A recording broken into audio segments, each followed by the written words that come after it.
எடுத்துன்னா பெருசா ஆரம்பிக்கணும்.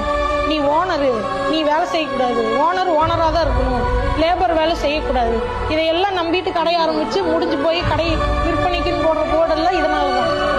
நீங்க வேலை செய்யாம உங்க தொழில் சக்சஸே ஆகாது. ஓனர் சேர்ல உட்கார்றதுக்குன்னு ஒரு ஸ்டேஜ் இருக்கு. அந்த ஸ்டேஜ் வரைக்கும் ஓனர் நாயா வேலை செஞ்சுதான் ஆகணும். எடுத்துன்னு போய் ஓனர் கல்லாவில் உட்கார்ந்தா அடிப்படை வேலை எதுவுமே தெரியாது. எதுவுமே தெரியாதப்ப அவனை யார் வேணா ஏமாத்தலாம். புரியுதுங்களா? ஏன்னா அவன் கையில வேலைக்கு ஆள் இல்லை. இப்போ ஒரு ஆள் வரல, அந்த வேலையை யாருக்கு பார்ப்பாங்க? ஓனருங்கிறவன் யாரு? எல்லா வேலையும் அவனுக்கு தெரிஞ்சிருக்கும்.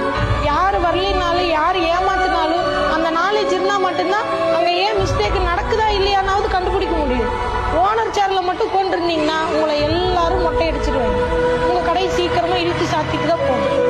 பார்லரா இருந்தா கூட எந்த ஒரு வேலையா இருந்தாலும் ஒரு ஓனர்னா அந்த ஓனருக்கு அடிமட்ட வேலையிலிருந்து டாப் வரைக்கும் எல்லா வேலையும் தெரியணும். ஒருத்த வரலன்னா ஓனர் அங்க நின்று வேலை செய்யணும்.